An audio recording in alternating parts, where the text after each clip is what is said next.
Screen ಕಾಣಿಸ್ತಿದೆ?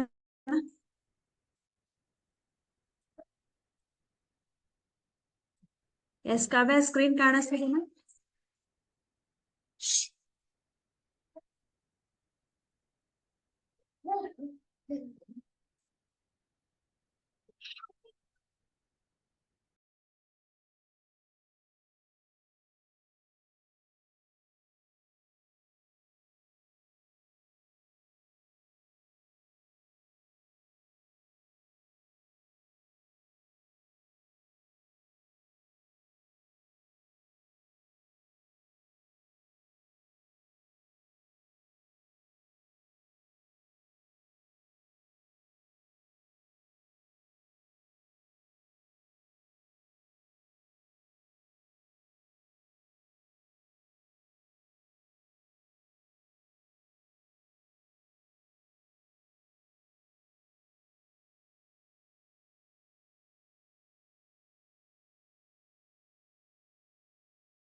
Good evening. ಯಾಕೆ late ಆಯ್ತು ದೀಪಿಕಾ?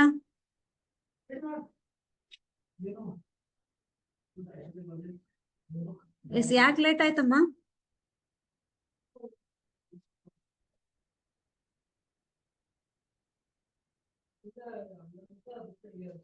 ಎಸ್, ಸ್ಕ್ರೀನ್ ಕಾಣಿಸ್ತಿದೆನಾ? ಸ್ಕ್ರೀನ್ ಕಾಣಿಸ್ತಾ ಇದೆನಾ?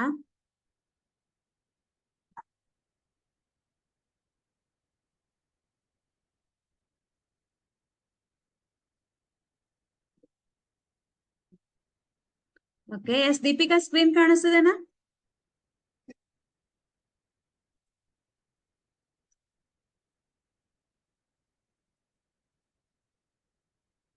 ಓಕೆ, ಸ್ಟಾರ್ಟ್ ಮಾಡೋಣ ಹಾಗಾದ್ರೆ.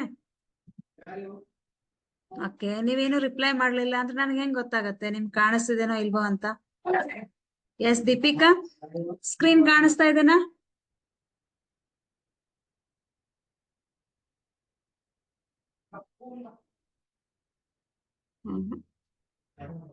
ಒಬ್ಬೊಬ್ಬರು ಇದ್ರೆ ಜಾಯ್ನ್ ಆಗಂಗಿಲ್ಲ ಅವರು.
Good evening.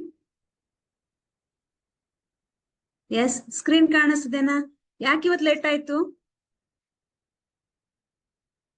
S, okay. S Siddamma, ಯಾಕೆ ಲೇಟ್ ಆಯ್ತು ಇವತ್ತು?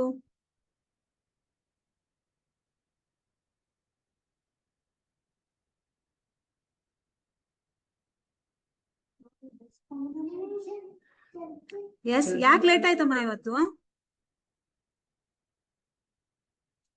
ಮ್ಯಾಮ್ ಸ್ಪೆಷಲ್ ಕ್ಲಾಸ್ ಇತ್ತು, ನಾಳೆ F2 ಇತ್ತು ಅದಕ್ಕೆ. F2 ಎಕ್ಸಾಮ್ ಇದೆನಾ? Yes ma'am. ಯಾವಾಗ? ನಾಳೆ. ನಾಳೆನೇ ಇದೆನಾ? Okay okay. ಹಾಗಾಗಿ ಯಾರು ಜಾಯ್ನ್ ಆಗಿಲ್ಲ. ಎಲ್ರು ಅಲ್ಲೇ ಇದಾರಾ? ಅಂದ್ರೆ ಹೆಂಗ್ ಕ್ಲಾಸ್ ತಗೋತಾರೆ? ಸ್ಕೂಲಿಗೆ ಹೋಗಿದ್ರಾ ಅಥವಾ ಆನ್ಲೈನ್? ಸ್ಕೂಲ್ಗೆ ಹೋಗಿದ್ವಿ ಮ್ಯಾಮ್, 5 ಗಂಟೆಗೆ. ಹಾಗಾಗಿ ಯಾರು ಜಾಯ್ನ್ ಆಗಿಲ್ಲ ಇವತ್ತು. ಹಾ, ಓಕೆ. ನಿಮ್ ಫ್ರೆಂಡ್ಸ್ ಎಲ್ಲ ಎಲ್ಲಿದ್ದಾರೆ? ಮನೆಗೆ ಹೋಗಿರ್ತೆ. ಹೌದಾ? ಹ್ಮ್. ಓಕೆ. ನಾಳೆ ಯಾವ ವಾರ? ಗುರುವಾರ, ಶುಕ್ರವಾರ, ಶನಿವಾರ 3 ದಿನ ಅಲ್ಲ F2 ಎಕ್ಸಾಮ್ ನಿಮ್ಗೆ? Yes ma'am. ಓಕೆ. ಎಸ್, ನಾವು ಸ್ಟಾರ್ಟ್ ಮಾಡೋಣ ಹಾಗಾದ್ರೆ. ನಿರ್ದೇಶಾಂಕ ರೇಖಾಗಣಿತ. ಹಾ ಮ್ಯಾಮ್. F2 ಪೋರ್ಷನ್ ಎಷ್ಟಿದೆ ನಿಮ್ದು? ಮ್ಯಾಮ್ ಮ್ಯಾಥ್ಸ್, ವರ್ಗ ಸಮೀಕರಣ, ತ್ರಿಭುಜ, ಸಮಾಂತರ ಶ್ರೇಣಿ, ಹಾ, ನಿರ್ದೇಶಾಂಕ ರೇಖಾಗಣಿತ ಅಷ್ಟು ಇದೆ. ಹಾ. ಅಂದ್ರೆ ಈಗ ನಿಮ್ಗೆ ಪಾರ್ಟ್ ಫಸ್ಟ್ ಎಷ್ಟಿದೆ ಅಲ್ಲ ಅಷ್ಟು ನಿಮ್ಗೆ ಮಿಡ್ ಟರ್ಮ್ಗಿದೆ, ಹೌದಲ್ಲ? Yes ma'am. ಇನ್ನು ಸೆಕೆಂಡ್ ಪಾರ್ಟ್ ನೆಕ್ಸ್ಟ್ ಇದೆ. ಈಗ ಫಸ್ಟ್ ಪಾರ್ಟ್ ಅಷ್ಟು ಕಂಪ್ಲೀಟ್ ಆಗಿದೆ ಅಲ್ವಾ? ನಿಮ್ ಸ್ಕೂಲಲ್ಲಿ ಕಂಪ್ಲೀಟ್ ಆಗಿದೆ. Yes ma'am. ಈ ನಮ್ಗೆ ಈ ನಿರ್ದೇಶಾಂಕ ರೇಖಾಗಣಿತ ಒಂದ್ ಕಂಪ್ಲೀಟ್ ಮಾಡ್ಬಿಟ್ರೆ ಈ ಪಾರ್ಟ್ ಪೂರ್ತಿ ಕಂಪ್ಲೀಟ್ ಆಗತ್ತೆ, ಹೌದಾ? ಸೊ ನಾವೇನ್ ಮಾಡೋಣ, ನೆಕ್ಸ್ಟ್ ಈ ಪಾರ್ಟ್ ಕಂಪ್ಲೀಟ್ ಆದ್ಮೇಲೆ ಡೈಲಿ ಮಾಡೆಲ್ ಕ್ವಶನ್ ಪೇಪರ್ಸ್ ಅನ್ನ ಬಿಡಿಸೋಣ. ಓಕೆ. S, okay. ನಿರ್ದೇಶಾಂಕ ರೇಖಾಗಣಿತ ಆಲ್ರೆಡಿ ಅಧ್ಯಯನ ಮಾಡಿದೀರಾ, ಹೌದಲ್ಲ? ಎಸ್. ಏನ್ ಗೊತ್ತಿದೆ ನಿಮ್ಗೆ ನಿರ್ದೇಶಾಂಕ ರೇಖಾಗಣಿತ ಅಂತಂದ್ರೆ? ನಿರ್ದೇಶಾಂಕ ಅಂದ್ರೆ ಏನು? ನಿರ್ದೇಶಾಂಕ ರೇಖಾಗಣಿತ ಅಂತಂದ್ರೆ ಏನು? ಎಸ್, ಏನ್ ಗೊತ್ತಿದೆ ಅಷ್ಟು? ಓಕೆ. ನಿನ್ ಹೆಸರೇನಮ್ಮ? ಸಿದ್ದಮ್ಮ. ಸಿದ್ದಮ್ಮ, ಓಕೆ. ನಿರ್ದೇಶಾಂಕ ರೇಖಾಗಣಿತ ಅಂತಂದ್ರೆ ಏನು? ಏನ್ ಗೊತ್ತಿದೆ ಅದನ್ನ ಹೇಳ.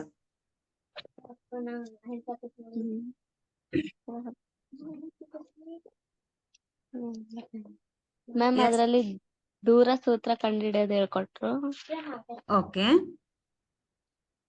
ಮತ್ತೆ ಭಾಗ ಪ್ರಮಾಣ ಸೂತ್ರ ಯೂಸ್ ಮಾಡ್ಕೊಂಡೆ ಕಂಡುಹಿಡಿಯೋದು ಹೇಳ್ಕೊಟ್ರು ಅಷ್ಟೇ. ಓಕೆ. ಎಸ್, ದೂರ ಸೂತ್ರ ಮತ್ತೆ ಭಾಗ ಪ್ರಮಾಣ ಸೂತ್ರ ಎರಡೇ ನಿಮ್ಗೆ ಇರೋದು ಈ ಸತಿ. ಎಸ್, ಅದು ನಿಮ್ಗೆ ಹೇಳ್ಕೊಟ್ಟಿದ್ದಾರೆ. ಓಕೆ. ಅದಕ್ಕಿಂತ ಮುಂಚೆ ನಿರ್ದೇಶಾಂಕಗಳು ಅಂತಂದ್ರೆ ಏನು ಅಂತ ನಾವು ತಿಳ್ಕೊಬೇಕಲ್ಲ. ಈಗ ನಾವು ನಿರ್ದೇಶಾಂಕ ರೇಖಾಗಣಿತ ಅಂತ ಹೇಳಿದ್ರೆ ನಿರ್ದೇಶಾಂಕಗಳು ಅಂತಂದ್ರೆ ಏನ್ ಗೊತ್ತಿರ್ಬೇಕು ನಮ್ಗೆ, ಹೌದಾ? ಓಕೆ. ಈಗ ನಿಮ್ಗೆ ಸಂಖ್ಯಾ ರೇಖೆ ಗೊತ್ತಿದೆ, ಹೌದಾ? ಸಂಖ್ಯಾ ರೇಖೆ ನಿಮಗ್ ಗೊತ್ತಿದೆ. ಒಂದು ಸಂಖ್ಯಾ ರೇಖೆಯನ್ನ ನೀವು ಎಳೆದ್ರೆ ಏನಿರತ್ತೆ ಇಲ್ಲಿ? ಸಂಖ್ಯಾ ರೇಖೆಯಲ್ಲಿ ಏನಿರತ್ತೆ? ಒಂದೇ ನಿಮಿಷ. ಓಕೆ. ಈಗ ಒಂದು ಸಂಖ್ಯಾ ರೇಖೆಯನ್ನ ಎಳೆದ್ರೆ ಇಲ್ಲಿ 0 ಇರತ್ತೆ. 0ಯ ಈ ಭಾಗದಲ್ಲಿ ನಮಗೆ ಪಾಸಿಟಿವ್ ನಂಬರ್ಸ್ ಕಂಡು ಬರ್ತವೆ, ಹೌದಲ್ಲ? Yes ma'am. ಈ ಕಡೆ ಮೈನಸ್, ಈ ಕಡೆ ನೆಗೆಟಿವ್ ನಂಬರ್ಸ್ ಕಂಡು ಬರ್ತವೆ. ಓಕೆ. ನಾವೇನ್ ಮಾಡೋಣ, ಮೊದಲು ಸಂಖ್ಯಾ ರೇಖೆಯನ್ನ ಪರಿಗಣಿಸೋಣ. 4, 5. ಓಕೆ. 0ಯ ಬಲಭಾಗಕ್ಕೆ ನಮ್ಗೆ ಪಾಸಿಟಿವ್ ನಂಬರ್ಸ್ ಬರುತ್ತೆ, ಈ ಕಡೆ ಬಂದ್ರೆ ನೆಗೆಟಿವ್ ನಂಬರ್ಸ್ ಬರುತ್ತೆ. ಇಷ್ಟು ನಮಗ್ ಗೊತ್ತಿದೆ. ಈಗ ನಾನೇನಾದ್ರೂ ನಿಮ್ಗೆ ಈಗ ಈ ಸಂಖ್ಯಾ ರೇಖೆಯನ್ನ ನೀವು ಎಕ್ಸ್ ಅಕ್ಷ ಅಂತ ಪರಿಗಣಿಸಿದ್ರೆ, ಯಾಕೆ ನಾವು ಎಕ್ಸ್ ಅಕ್ಷ ಅಂತ ತಿಳ್ಕೊತೀವಿ, ಯಾಕೆ y ಅಂತ ಕರಿತೀವಿ ಅಂತ ಹೇಳ್ತೀನಿ. ಈಗ ಎಕ್ಸ್ ಅಕ್ಷ ಅಂತ ನೀವು ಪರಿಗಣಿಸಿದ್ರೆ x = 3 ಅಂತ ನಾನೇನಾದ್ರೂ ಸಂಖ್ಯಾ ರೇಖೆಯ ಮೇಲೆ ಗುರುತಿಸಿ ಅಂತ ಕೇಳಿದ್ರೆ ನೀವೇನ್ ಮಾಡ್ತೀರಾ? x = 3 ಅಂತ ನಾನು ಹೇಳಿದ್ರೆ ಎಸ್ ಮಿಸ್ ಎಲ್ಲಿದೆ? ಇಲ್ಲಿದೆ. ಯಾವುದು? x = 3 ಅಂದ್ರೆ x = +3 ಅಂದ್ರೆ ನೀವು ಪಾಸಿಟಿವ್ ಸೈಡ್ಗೆ ಹೋಗ್ತೀರಾ. ಧನಾತ್ಮಕ ಸಂಖ್ಯೆಗಳು ಎಲ್ಲಿದೆ? ಇಲ್ಲಿದೆ. ಹಾಗಾಗಿ ನೀವು ಎಲ್ಲಿ ಗುರುತಿಸ್ತೀರಾ? 3 ಎಲ್ಲಿದೆ ಅಲ್ಲಿ ನೀವು ಗುರುತಿಸ್ತೀರಾ, ಹೌದಾ? ಈಗ ಎಕ್ಸ್ ಇಸ್ ಈಕ್ವಲ್ ಟು 4 ಅಂತ ನಾನು ಗುರುತಿಸಕ್ ಹೇಳಿದ್ರೆ ನೀವೇನ್ ಮಾಡ್ತೀರಾ? ಇಲ್ಲಿ ಬಂದು ಇಲ್ಲಿ 4 ಇದೆ, ಪಾಸಿಟಿವ್ ನಂಬರ್ ಇದೆ, ಧನಾತ್ಮಕ ಸಂಖ್ಯೆ 4 ಎಲ್ಲಿದೆ ಅಲ್ಲಿ ಗುರುತಿಸ್ತೀರಾ. ಓಕೆ, ಅದೇ ನಾನೇನಾದ್ರೂ ಎಕ್ಸ್ ಇಸ್ ಈಕ್ವಲ್ ಟು -2 ಅನ್ನ ಗುರುತಿಸಿ ಅಂತ ಹೇಳಿದ್ರೆ ನೀವೇನ್ ಮಾಡ್ತೀರಾ? ಈಗ ಧನಾತ್ಮಕ ಸಂಖ್ಯೆಗಳು ಎಕ್ಸ್ ಇಸ್ ಈಕ್ವಲ್ ಟು 4 ಅಂತಂದ್ರೆ ಇಲ್ಲಿ ನೋಡಿದ್ರಿ. ಈಗ ಎಕ್ಸ್ ಇಸ್ ಈಕ್ವಲ್ ಟು -2 ಅಂತ ಹೇಳ್ತಾ ಇದ್ದೀನಿ. -2 ಅನ್ನ ಎಲ್ಲಿ ನೋಡ್ತೀರಾ? ಎಲ್ಲಿ ಋಣಾತ್ಮಕ ಸಂಖ್ಯೆಗಳು ಇದೆ ಅಲ್ಲಿ ನೀವು ಮೈನಸ್ ನೋಡ್ತೀರಾ. ಹಾಗಾದ್ರೆ ನಿಮ್ಮ ಎಕ್ಸ್ ಇಸ್ ಈಕ್ವಲ್ ಟು -2 ಎಲ್ಲಿ ಬಂತು? ಇಲ್ಲಿ ಬಂತು. ಓಕೆ, ಈಗ ಎಕ್ಸ್ ಇಸ್ ಈಕ್ವಲ್ ಟು -5 ಹೇಳಿದ್ರೆ ಎಲ್ಲಿ ಗುರುತಿಸ್ತೀರಾ? ಇಲ್ಲಿ ಗುರುತಿಸ್ತೀರಾ. ಸಿಂಪಲ್ ಇದೆ. ಎಕ್ಸ್ ಇಸ್ ಈಕ್ವಲ್ ಟು ನಾನು ಯಾವುದೇ ಒಂದು ಬೆಲೆ ನಿಮ್ಗೆ ಗುರುತಿಸೋಕೆ ಹೇಳಿದ್ರೆ ಸಂಖ್ಯಾ ರೇಖೆಯ ಮೇಲೆ ನೀವೇನ್ ಮಾಡ್ತೀರಾ? ಸಿಂಪಲ್ ಆಗಿ ಯಾವ ಸಂಖ್ಯೆಯನ್ನ ಹೇಳಿದೀವಿ ಅಲ್ಲಿ ಬಂದು ಗುರುತಿಸ್ತೀರಾ. ಓಕೆ, ಈಗ ನಾನೇನಾದ್ರೂ ಇಲ್ಲಿ ಯಾವುದೋ ಒಂದು ಪಿ ಅಂತ ಒಂದು ಬಿಂದು ಇದೆ, ಈ ಬಿಂದುವನ್ನ ಗುರುತಿಸ್ರಿ ಅಂತ ಕೇಳಿದ್ರೆ, ಸಂಖ್ಯಾ ರೇಖೆಯ ಮೇಲೆ ಗುರುತಿಸ್ರಿ ಅಂತ ಕೇಳಿದ್ರೆ ಅವಾಗ ನೀವೇನ್ ಮಾಡ್ತೀರಾ? ಎಲ್ಲಿ ಗುರುತಿಸೋದು ಇದನ್ನ? Okay, yes. ಹಾಗಾದ್ರೆ ಈಗ ನಾವೇನ್ ಮಾಡೋಣ? ನಿರ್ದೇಶಾಂಕಗಳು ಅಂತಂದ್ರೆ ಏನು ಮತ್ತು ನಿರ್ದೇಶಾಂಕ ರೇಖಾಗಣಿತ ಅಂತಂದ್ರೆ ಏನು ನೋಡೋಣ. ಓಕೆ, ನಿರ್ದೇಶಾಂಕ ರೇಖಾಗಣಿತ. ನಿರ್ದೇಶಾಂಕಗಳು ಅಂತಂದ್ರೆ ಏನು? ನಿರ್ದೇಶಾಂಕಗಳು ಅಂತಂದ್ರೆ ಕೋಆರ್ಡಿನೇಟ್ಸ್. ಕೋಆರ್ಡಿನೇಟ್ಸ್ ಅಂತಂದ್ರೆ ಇದು ಒಂದು ಪರ್ಟಿಕ್ಯುಲರ್ ಅಡ್ರೆಸ್. ಈಗ ನಿಮ್ ಮನೆಗೆ ನೀವೇನಾದ್ರೂ ಒಂದು ಆರ್ಡರ್ ಹಾಕಿರ್ತೀರಾ, ಆನ್ಲೈನ್ ಅಲ್ಲಿ ಒಂದೇನೋ ಒಂದು ಪ್ರಾಡಕ್ಟ್ ಆರ್ಡರ್ ಹಾಕಿರ್ತೀರಾ. ಸೊ ಅದು ನಿಮ್ ಮನೆಗೆ ಬರ್ಬೇಕಂದ್ರೆ ನೀವೇನ್ ಮಾಡ್ತೀರಾ? ಒಂದು ಅಡ್ರೆಸ್ ಹಾಕ್ತೀರಾ, ಆಮೇಲೆ ಲೊಕೇಶನ್ಸ್ ತೋರಿಸ್ತೀರಾ. ನನ್ನ ಹೋಮ್ ನಂಬರ್ ಇಷ್ಟಿದೆ, ನನ್ನ ಪ್ಲಾಟ್ ನಂಬರ್ ಇಷ್ಟಿದೆ, ನಮ್ ಏರಿಯಾ ಇಲ್ಲಿದೆ, ನಮ್ ಊರ್ ಇಲ್ಲಿದೆ, ನಮ್ ಡಿಸ್ಟ್ರಿಕ್ಟ್ ಇಲ್ಲಿದೆ ಅಂತ ನೀವೇನ್ ಮಾಡ್ತೀರಾ? ಅಡ್ರೆಸ್ ಅನ್ನ ಕೊಟ್ಟಿರ್ತೀರಾ. ಆ ಅಡ್ರೆಸ್ ಮೂಲಕ ಏನ್ ಮಾಡುತ್ತೆ? ಆ ಪ್ರಾಡಕ್ಟ್ ನೀವು ಯಾವ್ದು ಬುಕ್ ಮಾಡಿರ್ತೀರಾ ಆ ಪ್ರಾಡಕ್ಟ್ ನಿಮ್ ಮನೆಗ್ ಬರತ್ತೆ. ಹೌದಾ? ಆ ಡೆಲಿವರಿ ಬಾಯ್ ಹೆಂಗ್ ಮಾಡ್ತಾರೆ? ನೀವು ಕೊಟ್ಟಿರುವಂತಹ ಅಡ್ರೆಸ್ ಅನ್ನ, ಆ ಲೊಕೇಶನ್ ಅನ್ನ ಫೈಂಡ್ ಔಟ್ ಮಾಡಿ ನಿಮ್ ಮನೆಗ್ ಬರ್ತಾರೆ. ಅಂದ್ರೆ ನೀವೇನ್ ಮಾಡ್ತೀರಾ? ಅಲ್ಲಿ ಅಡ್ರೆಸ್ ಅನ್ನ ಕೊಟ್ಟಿರ್ತೀರಾ. ಅದೇ ತರಹ ಇಲ್ಲಿ ನಾವು ಈ ಬಿಂದುಗಳಿಗೆ ಏನಂತ ಕರಿತೀವಿ? ಲೊಕೇಶನ್ ಅನ್ನ ತೋರಿಸೋದು. ಅಂದ್ರೆ ಈ ಬಿಂದುಗಳಿಗೆ ಒಂದು ಅಡ್ರೆಸ್ ಅನ್ನ ಕೊಡೋದು.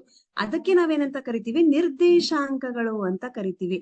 ಓಕೆ, ಈ ನಿರ್ದೇಶಾಂಕಗಳನ್ನ ರೇಖಾಗಣಿತ. ನಿರ್ದೇಶಾಂಕಗಳು ಅಂತಂದ್ರೆ ಬಿಂದುಗಳ ಒಂದು ಅಡ್ರೆಸ್ ಕೊಡೋದು ಅಥವಾ ಒಂದು ಲೊಕೇಶನ್ ತೋರಿಸೋದು. ಹೌದಾ? ನಿರ್ದೇಶಾಂಕಗಳಿಗೆ ಕೋಆರ್ಡಿನೇಟ್ಸ್ ಅಂತ ಕರೀತಾರೆ. ಈ ಕೋಆರ್ಡಿನೇಟ್ಸ್ ಗಳಿಗೆ ಒಂದು ಪರ್ಟಿಕ್ಯುಲರ್ ಅಡ್ರೆಸ್ ಅಥವಾ ಒಂದು ಲೊಕೇಶನ್ ಅನ್ನ ತೋರಿಸೋದು. ಇಲ್ಲಿ ಬರುತ್ತೆ, ಇದು ಎಕ್ಸ್ ಅಕ್ಷದಲ್ಲಿ ಇಲ್ಲಿ ಬರುತ್ತೆ, ವೈ ಅಕ್ಷದಲ್ಲಿ ಇಲ್ಲಿ ಬರುತ್ತೆ ಅಂತ ತೋರಿಸ್ತೀವಲ್ಲ. ಒಂದು ಪರ್ಟಿಕ್ಯುಲರ್ ಲೊಕೇಶನ್ ಅನ್ನ ತೋರಿಸೋದಕ್ಕೆ ನಾವೇನಂತ ಕರಿತೀವಿ? ನಿರ್ದೇಶಾಂಕಗಳು ಅಂತ ಕರಿತೀವಿ. ಹಾಗಾದ್ರೆ ಈ ನಿರ್ದೇಶಾಂಕಗಳು ಅಂತಂದ್ರೆ, ನಿರ್ದೇಶಾಂಕ ರೇಖಾಗಣಿತ ಅಂತಂದ್ರೆ ಏನು? ಬೀಜಗಣಿತವನ್ನ ಅಧ್ಯಯನ ಮಾಡಲು ರೇಖಾಗಣಿತದ ಸಹಾಯವನ್ನ ಪಡಿತೀವಿ, ಅಥವಾ ರೇಖಾಗಣಿತವನ್ನ ಅಧ್ಯಯನ ಮಾಡಲು ಬೀಜಗಣಿತದ ಸಹಾಯವನ್ನ ಪಡೆದ್ರೆ ಅಲ್ಲಿ ನೀವು ಎರಡು ಪಾರ್ಟ್ ಅನ್ನ ಯೂಸ್ ಮಾಡ್ತೀರಾ. ಅದಕ್ಕೆ ನಾವೇನಂತ ಕರಿತೀವಿ? ನಿರ್ದೇಶಾಂಕ ರೇಖಾಗಣಿತ ಅಂತ ಕರಿತೀವಿ. ಇದನ್ನ ನಾವೆಲ್ಲಲ್ಲಿ ಯೂಸ್ ಮಾಡ್ತೀವಿ? ಭೌತಶಾಸ್ತ್ರದಲ್ಲಿ ಯೂಸ್ ಮಾಡ್ತೀರಾ, ಆಮೇಲೆ ಇಂಜಿನಿಯರಿಂಗ್ ಅಲ್ಲಿ ಯೂಸ್ ಮಾಡ್ತೀರಾ, ಸಮುದ್ರ ಶಾಸ್ತ್ರದಲ್ಲಿ ಯೂಸ್ ಮಾಡ್ತೀರಾ, ಭೂಕಂಪ ಶಾಸ್ತ್ರದಲ್ಲಿ ಯೂಸ್ ಮಾಡ್ತೀರಾ. ಹಂಗಂದ್ರೆ ನಿರ್ದೇಶಾಂಕ ರೇಖಾಗಣಿತದಲ್ಲಿ ನಾವು ಬೀಜಗಣಿತ ಮತ್ತು ರೇಖಾಗಣಿತವನ್ನ ಒಟ್ಟಾಗಿ ಕಲಿತೀವಿ. ಹೌದಾ? ರೇಖಾಗಣಿತವನ್ನ ಒಟ್ಟಾಗಿ ಕಲಿಯೋದಕ್ಕೆ ನಾವೇನಂತ ಕರಿತೀವಿ? ನಿರ್ದೇಶಾಂಕ ರೇಖಾಗಣಿತ ಅಂತ ಕರಿತೀವಿ. ಎಸ್, ಈಗ ನಾವೇನ್ ಮಾಡಿದ್ವಿ? ಇಲ್ಲಿ ಎಕ್ಸ್ ಇಸ್ ಈಕ್ವಲ್ ಟು 3 ಅಂತ ಗುರುತಿಸೋದನ್ನ ನೋಡಿದ್ವಿ. ಈಗ ಪಿ ಬಿಂದುವನ್ನ ನಾವೇನ್ ಮಾಡ್ಬೇಕು? ಗುರುತಿಸ್ಬೇಕು ಅಂತ ತಿಳ್ಕೊಳ್ತೀವಿ. ಪಿ ಒಂದ್ ಯಾವ್ದೋ ವ್ಯಾಲ್ಯೂ ಇದೆ, ಒಂದ್ ಬೆಲೆ ಇದೆ, ಅದನ್ನ ನೀವು ಗುರುತಿಸ್ಬೇಕು ಅಂತಂದ್ರೆ ಹೆಂಗೆ ಗುರುತಿಸ್ತೀರಾ? ಅದಕ್ಕೆ ನಾವೇನ್ ಮಾಡ್ತೀವಿ? ಕಾರ್ಟೇಶಿಯನ್ ಪ್ಲೇನ್ ಅನ್ನುವಂತಹ ಒಂದು ಸಮತಲದ ಸಹಾಯವನ್ನ ಪಡಿತೀವಿ. ಕಾರ್ಟೇಶಿಯನ್ ಪ್ಲೇನ್, ಕಾರ್ಟೇಶಿಯನ್ ಸಮತಲ ಅಂತ ಕರೀತಾರೆ, ಕಾರ್ಟೇಶಿಯನ್ ಪ್ಲೇನ್ ಅಂತ ಕರೀತಾರೆ. ಕಾರ್ಟೇಶಿಯನ್ ಪ್ಲೇನ್ ಅಂತಂದ್ರೆ ಏನು? ಕಾರ್ಟೇಶಿಯನ್ ಪ್ಲೇನ್ ಅಂತಂದ್ರೆ ಎಕ್ಸ್ ವೈ ಸಮತಲ. ಎಕ್ಸ್ ವೈ ಪ್ಲೇನ್ ಗೆ ನಾವೇನಂತ ಕರಿತೀವಿ? ಕಾರ್ಟೇಶಿಯನ್ ಪ್ಲೇನ್ ಅಂತ ಕರಿತೀವಿ. ಎಕ್ಸ್ ವೈ ಪ್ಲೇನ್ ಅಂತಂದ್ರೆ ಏನು? ಅದು ನಮಗ್ ಗೊತ್ತಾಗಬೇಕಲ್ಲ. ಎಕ್ಸ್ ವೈ ಪ್ಲೇನ್ ಅಂತಂದ್ರೆ ಏನು? ಈಗ ಇಲ್ಲಿ ನಾನು ಒಂದು ನಂಬರ್ ಲೈನ್ ಅನ್ನ ಡ್ರಾ ಮಾಡಿದ್ದೀನಿ. ಹೌದಾ? ಒಂದು ನಂಬರ್ ಲೈನ್ ಅನ್ನ ಹಾಕಿದ್ದೀನಿ. ಈಗ ಮತ್ತೆ ಒಂದು ನಂಬರ್ ಲೈನ್ ಅನ್ನ ಹಾಕೋಣ.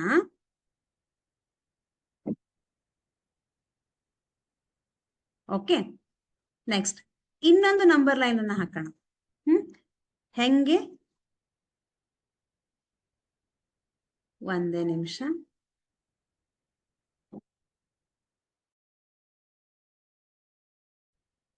Okay, yes. ಈಗ ಸಿದ್ದಮ್ಮ, ನಾವೇನ್ ಮಾಡಿದೀವಿ, 2 ನಂಬರ್ ಲೈನ್ ಅನ್ನ ಹಾಕಿದೀವಿ. ಹೌದಾ? ಇಲ್ಲಿ ನಾವು ಒಂದೇ ನಂಬರ್ ಲೈನ್ ಅನ್ನ ನೋಡಿದೀವಿ, ಇಲ್ಲಿ 2 ನಂಬರ್ ಲೈನ್ ಅನ್ನ ಹಾಕಿದೀವಿ. ಹೆಂಗೆ ಹಾಕಿದೀವಿ? ಒಂದು ಅಡ್ಡವಾಗಿ ಹಾಕಿದೀವಿ, ಒಂದು ಉದ್ದವಾಗಿ, ಅಂದ್ರೆ ಈ ರೇಖೆಗೆ ಲಂಬವಾಗಿ ಇನ್ನೊಂದು ರೇಖೆಯನ್ನ ಹಾಕಿದೀವಿ. ಹೌದಾ? ಈಗ ಈ 2 ಲೈನ್ಗಳು, 2 ರೇಖೆಗಳು ಒಂದು ನಿರ್ದಿಷ್ಟ ಬಿಂದುವಿನಲ್ಲಿ ಸಂಧಿಸುತ್ತೆ. ಹೌದಾ? ಹಾಗಾಗಿ ಆ ಬಿಂದುವಿಗೆ ನಾವೇನಂತ ಕರಿತೀವಿ? ಒರಿಜಿನ್ ಅಥವಾ ಮೂಲ ಬಿಂದು ಅಂತ ಕರಿತೀವಿ. ಏನಂತ ಕರಿತೀವಿ? ಒರಿಜಿನ್ ಅಥವಾ ಮೂಲ ಬಿಂದು ಅಂತ ಕರಿತೀವಿ. ನೆಕ್ಸ್ಟ್, ಈಗ ಈ ಕಡೆ ಬಂದ್ರೆ ಅಡ್ಡವಾದಂತಹ ಲೈನ್ ಏನಿದೆ, ಓಕೆ, ಹಾರಿಜಾಂಟಲ್ ಲೈನ್ ಇದೆ, ಇದಕ್ಕೆ ನಾವೇನಂತ ಕರಿತೀವಿ? ಈಗ ಸಂಖ್ಯಾ ರೇಖೆ ಅಂತ ನಾವು ಕರೆಯಲ್ಲ, ಎಕ್ಸ್ ಅಕ್ಷ ಅಂತ ಕರಿತೀವಿ. ಏನಂತ ಕರಿತೀವಿ ಇದನ್ನ? ಎಕ್ಸ್ ಅಕ್ಷ ಅಂತ ಕರಿತೀವಿ. ಇದು ಎಕ್ಸ್ ಆದ್ರೆ ಇದು ಎಕ್ಸ್ ಡ್ಯಾಶ್ ಆಗತ್ತೆ. ಲಂಬವಾದ ರೇಖೆ ಇದೆಯಲ್ಲ, ಇದನ್ನ ನಾವು ವಾಯ್ ಅಕ್ಷ ಅಂತ ಕರಿತೀವಿ. ಇದು ಕೂಡ ಸಂಖ್ಯಾ ರೇಖೆನೆ. ಓಕೆ, ಈಗ ನಾವೇನ್ ಮಾಡ್ತೀವಿ? ಸಂಖ್ಯಾ ರೇಖೆ ಅಂತ ಕರಿತಾ ಇಲ್ಲ. ಕಾರ್ಟೇಶಿಯನ್ ಪ್ಲೇನ್ ಅಲ್ಲಿ ನಾವು ಗುರುತಿಸುವಾಗ ಇದನ್ನ ಅಕ್ಷ ಅಂತ ಕರಿತೀವಿ. ಅಡ್ಡವಾಗಿರುವಂತಹ ರೇಖೆಗೆ ಎಕ್ಸ್ ಅಕ್ಷ ಅಂತ ಕರಿತೀರಾ, ಲಂಬವಾಗಿರುವಂತಹ ರೇಖೆಗೆ ಏನಂತ ಕರಿತೀರಾ? ವಾಯ್ ಅಕ್ಷ ಅಂತ ಕರಿತೀರಾ. ಈ ಎಕ್ಸ್ ಅಕ್ಷ ಮತ್ತು ವಾಯ್ ಅಕ್ಷಗಳು ಓ ಬಿಂದುವಿನಲ್ಲಿ ಸಂಧಿಸುತ್ತದೆ. ಇದಕ್ ನಾವೇನಂತ ಕರಿತೀವಿ? ಮೂಲ ಬಿಂದು ಅಥವಾ ಒರಿಜಿನ್ ಅಂತ ಕರೀತಾರೆ. ಏನಂತ ಕರೀತಾರೆ? ಮೂಲ ಬಿಂದು. ಓಕೆ, ಮೂಲ ಬಿಂದು ಅಥವಾ ಒರಿಜಿನ್ ಅಂತ ಕರೀತಾರೆ. Okay, yes. ನಾನೇನ್ ಹೇಳಿದೆ? ಈ ಎಕ್ಸ್ ಅಕ್ಷ ಮತ್ತು ವಾಯ್ ಅಕ್ಷ ಇದು ಸಂಖ್ಯಾ ರೇಖೆನೆ, ಆದ್ರೆ ನಾವು ಸಂಖ್ಯಾ ರೇಖೆ ಅಂತ ಕರಿತಾ ಇಲ್ಲ, ಅಕ್ಷ, ಎಕ್ಸ್ ಅಕ್ಷ ವಾಯ್ ಅಕ್ಷ ಅಂತ ಕರಿತಾ ಇದೀವಿ. ಹಾಗಾದ್ರೆ ಸಂಖ್ಯಾ ರೇಖೆ ಅಂತಂದ್ರೆ ನಮ್ಗೆ ಗೊತ್ತಿದೆ, ಇಲ್ಲಿ 0ಇಂದ ಈ ಭಾಗಕ್ಕೆ ಬಂದ್ರೆ ಮತ್ತೆ ಇಲ್ಲಿ ಯಾವ ಸಂಖ್ಯೆ ಇರುತ್ತೆ? ಪಾಸಿಟಿವ್ ನಂಬರ್ಸ್ ಇರತ್ತೆ. ಹೌದಲ್ಲ? 0ಇಂದ ಈ ಭಾಗಕ್ಕೆ ಬಂದ್ರೆ, ಎಡಭಾಗಕ್ಕೆ ಬಂದ್ರೆ ನೆಗೆಟಿವ್ ನಂಬರ್ಸ್ ಇರತ್ತೆ. ಓಕೆ, ಹಾಗಾದ್ರೆ ಎಕ್ಸ್ ಅಕ್ಷದಲ್ಲಿ 0ಇಂದ ಬಲಭಾಗಕ್ಕೆ ಬಂದ್ರೆ ಧನಾತ್ಮಕ ಸಂಖ್ಯೆಗಳು ಇರುತ್ತೆ, 0ಇಂದ ಎಡಭಾಗಕ್ಕೆ ಬಂದ್ರೆ ಋಣಾತ್ಮಕ ಸಂಖ್ಯೆಗಳು ಇರ್ತದೆ. ಓಕೆ, ಅದೇ ತರಹ ವಾಯ್ ಅಕ್ಷವನ್ನ ನೋಡಿದ್ರೆ ಇಲ್ಲೂ ಕೂಡ ಇದು ಸಂಖ್ಯಾ ರೇಖೆನೆ, ಇಲ್ಲೂ ಕೂಡ ಪಾಸಿಟಿವ್ ಮತ್ತು ನೆಗೆಟಿವ್ ನಂಬರ್ಸ್ ಇರ್ತದೆ. ಆದ್ರೆ ಯಾವ ಕಡೆ ಇರ್ತದೆ?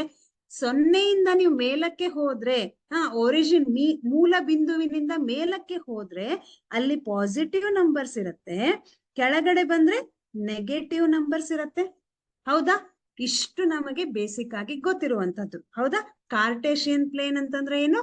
ಎಕ್ಸ್ ವೈ ಪ್ಲೇನಿಗೆ ನಾವೇನಂತ ಕರಿತೀವಿ? ಕಾರ್ಟೇಶಿಯನ್ ಪ್ಲೇನ್ ಅಥವಾ ಕಾರ್ಟೇಶಿಯನ್ ಸಮತಲ. ಸಮತಲ ಅಂತಂದ್ರೆ ಪ್ಲೇನ್ ಆಗಿರುವಂತಹ ಒಂದು ಸರ್ಫೇಸ್, ನಿಮ್ಗೆ ಗೊತ್ತಿದೆ. ಈಗ ನಾನೇನಾದ್ರೂ ಎಕ್ಸ್ ವೈ ಪ್ಲೇನ್ ಅಂದ್ರೆ ಎಕ್ಸ್ ಅಕ್ಷ ಮತ್ತು ವಾಯ್ ಅಕ್ಷವನ್ನ ಎಳೆದಿರುವಂತಹ ಒಂದು ಸಮತಲ. ಹಾಗಾದ್ರೆ ಈ ಎಕ್ಸ್ ಅಕ್ಷ ಮತ್ತು ವಾಯ್ ಅಕ್ಷದಲ್ಲಿ ಸಂಖ್ಯೆಗಳು ಯಾವ ರೀತಿ ಇರುತ್ತೆ? ಧನಾತ್ಮಕ ಸಂಖ್ಯೆಗಳು ಮತ್ತು ಋಣಾತ್ಮಕ ಸಂಖ್ಯೆಗಳು ಇರ್ತವೆ. ಧನಾತ್ಮಕ ಸಂಖ್ಯೆಗಳು ಎಕ್ಸ್ ಅಕ್ಷದಲ್ಲಿ ಎಲ್ಲಿರ್ತವೆ? ಇವು ಮೂಲ ಬಿಂದುವಿನಿಂದ ಬಲಭಾಗಕ್ಕೆ ಇರ್ತದೆ. ಇದು ಋಣಾತ್ಮಕ ಸಂಖ್ಯೆಗಳು ಈ ಕಡೆ ಇರುತ್ತೆ. ಎಸ್, ಓಕೆ, ಇಷ್ಟು ನಮಗ್ ಗೊತ್ತಾಯ್ತು. ನೆಕ್ಸ್ಟ್ ನಾವು ನೋಡೋದಾದ್ರೆ, ಈಗ ಈ ಭಾಗಕ್ಕೆ ಇದನ್ನ ನಾವು ಫಸ್ಟ್ ಕ್ವಾಡ್ರಂಟ್ ಅಂತ ಕರಿತೀವಿ. ಇದನ್ನ 2ನೇ ಭಾಗ ಅಥವಾ ಸೆಕೆಂಡ್ ಕ್ವಾಡ್ರಂಟ್ ಅಂತ ಕರೀತಾರೆ.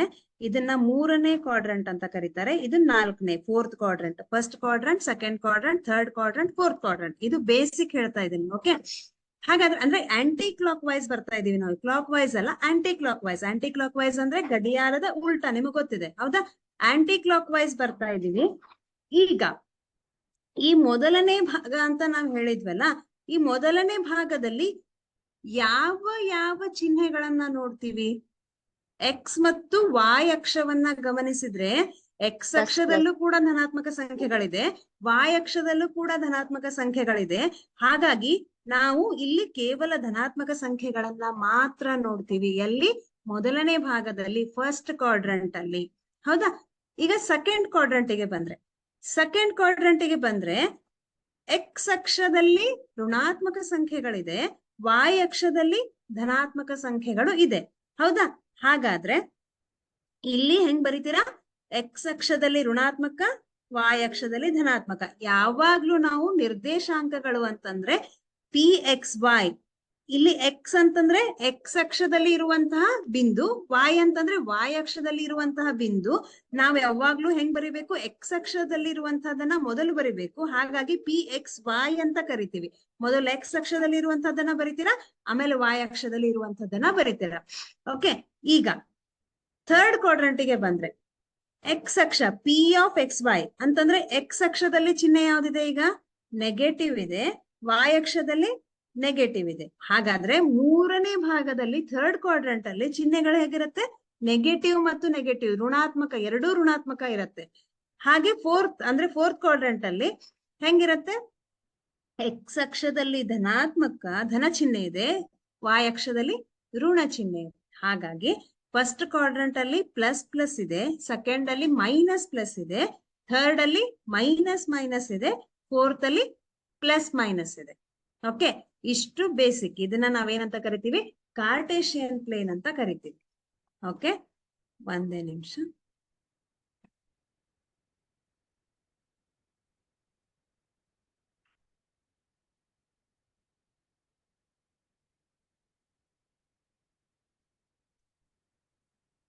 ಓಕೆ, ಈಗ ನೋಡಿದ್ರೆ ನಿರ್ದೇಶಾಂಕ ಅಕ್ಷಗಳು, ಅಕ್ಷಗಳು ಅಂತಂದ್ರೆ ನಾನು ಹೇಳಿದ್ನಲ್ಲ ಅದೇ.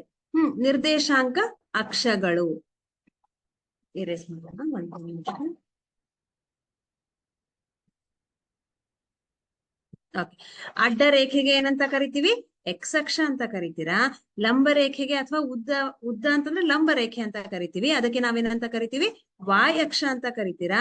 X O X dash O X ಅಂದ್ರೆ ಎಕ್ಸ್ ಅಕ್ಷ, ಲಂಬ ರೇಖೆ Y O Y dash. Okay, yes, ನಾನು ಇದುವರೆಗೂ ಏನ್ ಹೇಳಿದೆ ಅದು ಈ ಚಿತ್ರದಲ್ಲಿ ಇದೆ. ಒಂದೇ ನಿಮಿಷ.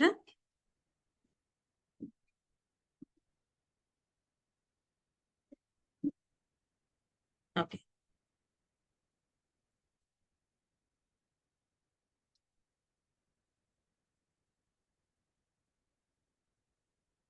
ಎಸ್, ಓಕೆ, ಕಾಣಿಸ್ತಾ ಇದೆ ಅಲ್ವಾ ಸಿದ್ದಮ್ಮ ಇಲ್ಲಿ? ಇದು X O X dash, Y O Y dash. ಇದು ಅಡ್ಡ ರೇಖೆ, ಇದು ಲಂಬ ರೇಖೆ, ಇದು ಫಸ್ಟ್ ಕ್ವಾಡ್ರಂಟ್, ಇದು ಸೆಕೆಂಡ್ ಕ್ವಾಡ್ರಂಟ್, ಇದು ಥರ್ಡ್ ಕ್ವಾಡ್ರಂಟ್, ಇದು ಫೋರ್ತ್ ಕ್ವಾಡ್ರಂಟ್. ಹೌದಾ? ಎರಡು ಅಕ್ಷಗಳು ಛೇದಿಸುವ ಬಿಂದುವಿಗೆ ಮೂಲ ಬಿಂದು ಅಂತ ಕರಿತೀವಿ. Okay, yes. ಹಾಗಾದ್ರೆ ಒಂದೇ ನಿಮಿಷ ಇದೆ.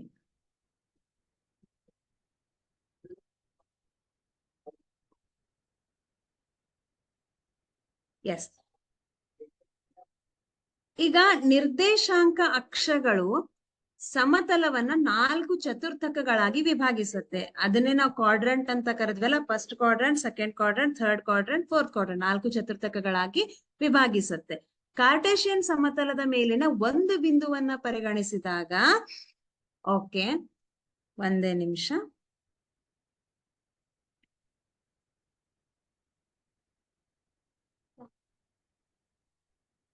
ಎಸ್, ಇದು ಕಾರ್ಟೇಶಿಯನ್ ಪ್ಲೇನ್. ಹೌದಾ? ಇದು ಮೂಲ ಬಿಂದು ಒರಿಜಿನ್, ಇವು ಧನ ಸಂಖ್ಯೆಗಳು. ಇದು ಎಕ್ಸ್, ಇದು ಓ, ಇದು ಎಕ್ಸ್ ಡ್ಯಾಶ್, ಇದು -1 -2 ಇರತ್ತೆ, ಇಲ್ಲಿ +1 ಇರತ್ತೆ, ಇಲ್ಲಿ +2 ಇರತ್ತೆ, ಇಲ್ಲಿ -1 -2 ಇರತ್ತೆ. ಓಕೆ, ಈಗ ವಾಯ್ ಅಕ್ಷದಿಂದ ಬಿಂದುವಿಗಿರುವ ಲಂಬ ದೂರವನ್ನ ಬಿಂದುವಿನ ಎಕ್ಸ್ ನಿರ್ದೇಶಾಂಕ ಅಥವಾ ಕ್ಷಿತಿಜ ದೂರ ಅಂತ ಕರೀತಾರೆ. ಫಾರ್ ಎಕ್ಸಾಂಪಲ್, ಈಗ ನನ್ಗೆ ಒಂದು ಬಿಂದು ಪಿ ಅನ್ನ ನಾನು ಇಲ್ಲಿ ಗುರುತಿಸ್ತೀನಿ ಅಂತ ತಿಳ್ಕೊಳ್ರಿ. ಹೌದಾ? ಒಂದು ಬಿಂದು ಪಿ ಇದೆ, ಅದನ್ನ ನಾನು ಇಲ್ಲಿ ಗುರುತಿಸಿದ್ದೀನಿ.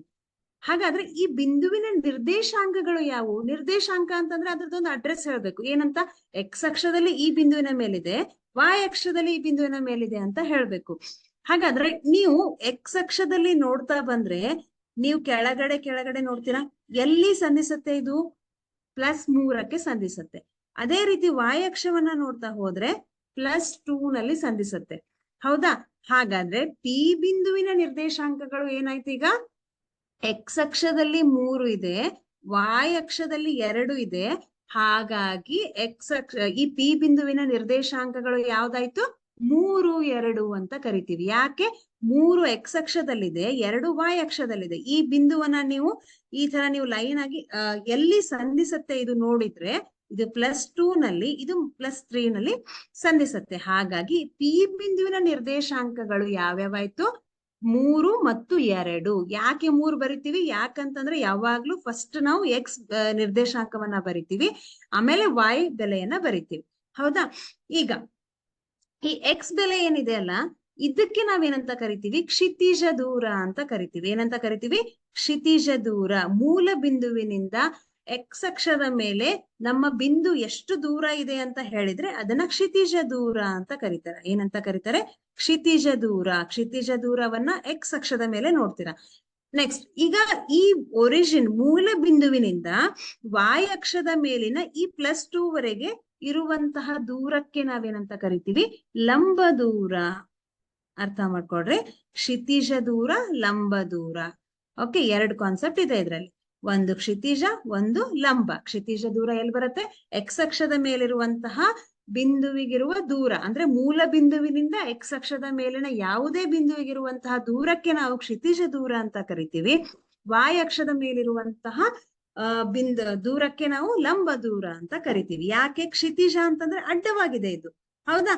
ಲಂಬ ಅಂದ್ರೆ ಉದ್ದವಾಗಿದೆ, ಇದಕ್ಕೆ ಪರ್ಪೆಂಡಿಕ್ಯುಲರ್ ಇದೆ, ಲಂಬವಾಗಿದೆ. ಹಾಗಾಗಿ ಲಂಬ ದೂರ, ಇದು ಕ್ಷಿತಿಜ ದೂರ. ಕ್ಷಿತಿಜ ಅಂದ್ರೆ X ಆಕ್ಸಸ್ ನೆನಪು ಮಾಡ್ಕೊಳ್ರಿ, ಲಂಬ ದೂರ ಅಂದ್ರೆ Y ಆಕ್ಸಸ್ ನೆನಪು ಮಾಡ್ಕೊಳ್ರಿ. ಹಾಗಾದ್ರೆ ಈಗ Y ಅಕ್ಷದಿಂದ ಓಕೆ, ಈಗ ಇದನ್ನ ಹೆಂಗ್ ಗುರುತಿಸ್ತೀವಿ ಅಂತ ಹೇಳಿದ್ರೆ PXY ಅಂತ ಗುರುತಿಸ್ತೀವಿ ಅಂತ ಹೇಳಿದ್ವಿ. ಈಗ ಮೂಲ ಬಿಂದುವಿನ ನಿರ್ದೇಶಾಂಕಗಳು, ಮೂಲ ಬಿಂದು ಎಲ್ಲಿದೆ? 0 ಇಲ್ಲಿದೆ. O ಇದು ಮೂಲ ಬಿಂದು. ಮೂಲ ಬಿಂದುವಿನ ನಿರ್ದೇಶಾಂಕಗಳು ಯಾವ್ಯಾವು? X ಅಕ್ಷನೂ 0 ಬರುತ್ತೆ, Y ಅಕ್ಷನೂ 0 ಬರುತ್ತೆ. ಹೌದಾ? ಇದನ್ನೇ ನೀವು ಕನ್ಸಿಡರ್ ಮಾಡಿದ್ರೆ X ಅಕ್ಷನೂ 0ನೇ ಇದೆ. ಯಾಕೆ? 2 ಅಕ್ಷಗಳು ಒಂದಕ್ಕೊಂದು ಛೇದಿಸುತ್ತೆ. 0 ಇದೆ. Y ಅಕ್ಷನೂ ಕೂಡ 0ನೇ ಇದೆ. ಹಾಗಾಗಿ ಮೂಲ ಬಿಂದುವಿನ ನಿರ್ದೇಶಾಂಕಗಳು ಏನಾಗತ್ತೆ? 0 0 ಆಗತ್ತೆ. ಈಗ X ಅಕ್ಷದ ಮೇಲಿನ ಯಾವುದೇ ಬಿಂದುವಿನ ನಿರ್ದೇಶ ಮೂಲ ಬಿಂದುವಿನಿಂದ X ಅಕ್ಷದ ಮೇಲಿನ ಯಾವುದೇ ಬಿಂದುವಿಗಿರುವ ನಿರ್ದೇಶಾಂಕ. ಅರ್ಥ ಮಾಡ್ಕೊಳ್ರಿ, ನಾವೀಗ ಮೂಲ ಬಿಂದುವಿನಿಂದ ಕನ್ಸಿಡರ್ ಮಾಡ್ತಾ ಇದ್ದೀವಿ. ಎಲ್ಲಿವರೆಗೂ? X ಅಕ್ಷದ ಮೇಲಿನ ಯಾವುದೇ ಬಿಂದುವಿಗೆ ಇಲ್ಲ, X ಅಕ್ಷದ ಮೇಲಿನ ಯಾವುದೇ ಬಿಂದುವಿಗೆ ಕನ್ಸಿಡರ್ ಮಾಡ್ತಾ ಇದ್ರೆ X ಅಕ್ಷದ ಬೆಲೆ ಸಿಗತ್ತೆ, Y ಅಕ್ಷ ಏನಾಗಿರುತ್ತೆ? 0 ಆಗಿರ್ತದೆ. ಯಾಕೆ? ನೀವು ಮೂಲ ಬಿಂದುವಿನಿಂದ X ಅಕ್ಷದ ಮೇಲಿನ ಯಾವುದೇ ಬಿಂದುವನ್ನ ನೋಡ್ತಾ ಇದ್ರೆ ಅವಾಗ ನಿರ್ದೇಶಾಂಕಗಳು ಏನಾಗಿರುತ್ತೆ? X 0 ಅಂದ್ರೆ Y 0 ಆಗಿರುತ್ತೆ. ಇಲ್ಲಿ X ನಿಮ್ಗೆ ದೂರ ಅಂದ್ರೆ ಯಾವ ಬೆಲೆ ಇದೆ ಅದು X ಅಕ್ಷದ ಮೇಲೆ ಸಿಗತ್ತೆ. Y ಅಕ್ಷದ ಮೇಲಿನ ಯಾವುದೇ ಬಿಂದುವಿನ ನಿರ್ದೇಶಾಂಕಗಳು, ಈಗ ನೀವೇನಾದ್ರೂ Y ಅಕ್ಷವನ್ನ ನೋಡ್ತಾ ಇದ್ರೆ, ಮೂಲ ಬಿಂದುವಿನಿಂದ Y ಅಕ್ಷದ ಮೇಲೆ ನೋಡ್ತಾ ಇದ್ರೆ ಅವಾಗ ಹೆಂಗಿರತ್ತೆ? X ಅಕ್ಷ 0 ಆಗಿರತ್ತೆ, Y ಅಕ್ಷ ಬೆಲೆ ತೋರ್ಸತ್ತೆ. ಹಾಗಾಗಿ ನಾವೇನ್ ಹೇಳ್ತೀವಿ? 0Y ಅಂದ್ರೆ X ಅಕ್ಷದ ಮೇಲಿನ ಯಾವುದೇ ಬಿಂದುವಿನ ನಿರ್ದೇಶಾಂಕಗಳು X 0 ರೂಪದಲ್ಲಿರುತ್ತೆ. ಅದೇ ರೀತಿ ಮೂಲ ಬಿಂದುವಿನಿಂದ Y ಅಕ್ಷದ ಮೇಲಿನ ನಿರ್ದೇಶಾಂಕಗಳು ಹೆಂಗಿರುತ್ತೆ? 0Y ರೂಪದಲ್ಲಿ ಇರ್ತದೆ. ಇಷ್ಟ ನೆನ್ಪಿಟ್ಕೊಳ್ರಿ. Okay, yes. ಹಾಗಾದ್ರೆ ನಾವು ನೆಕ್ಸ್ಟ್ ಇನ್ನು ಮುಂದೆ ಯಾವ್ದಿದೆ? ದೂರ ಸೂತ್ರ ಇದೆ. ದೂರ ಸೂತ್ರವನ್ನ ನಾವು ನೆಕ್ಸ್ಟ್ ಕ್ಲಾಸ್ ಅಲ್ಲಿ ಮಾಡೋಣ. ಓಕೆ, ನಾಳೆ FA2 ಎಕ್ಸಾಮ್ ಇದೆನಾ? Yes ma'am. ಓಕೆ, ಹಾಗಾದ್ರೆ ನಿರ್ದೇಶಾಂಕ ಅಂದ್ರೆ ಏನು? ಕಾರ್ಟೇಶಿಯನ್ ಪ್ಲೇನ್ ಅಂತಂದ್ರೆ ಏನು? X ಅಕ್ಷ, Y ಅಕ್ಷ, XO X dash, YO Y dash, first quadrant, second quadrant, third quadrant, fourth quadrant. ಆಮೇಲೆ ಈ X ಅಕ್ಷದ ನಿರ್ದೇಶಾಂಕಗಳು, Y ಅಕ್ಷದ ನಿರ್ದೇಶಾಂಕ. ಇಷ್ಟು ನಾವ್ ಇವತ್ತು ತಿಳ್ಕೊಂಡ್ವಿ. ಅರ್ಥ ಆಯ್ತಲ್ಲ? ಓಕೆ, ಸ್ಟಾಪ್ ಮಾಡೋಣ ಹಾಗಾದ್ರೆ. Okay okay okay, thank you. All the best. ಚೆನ್ನಾಗಿ ಸ್ಟಡಿ ಮಾಡ್ರಿ. ಯಾವ ಸಬ್ಜೆಕ್ಟ್ ಇದೆ ನಾಳೆ? ಮ್ಯಾಥ್ಸ್ ಮತ್ತೆ ಕನ್ನಡ. ಓಕೆ ಓಕೆ, ಚೆನ್ನಾಗಿ ಸ್ಟಡಿ ಮಾಡ್ರಿ. Okay, all the best.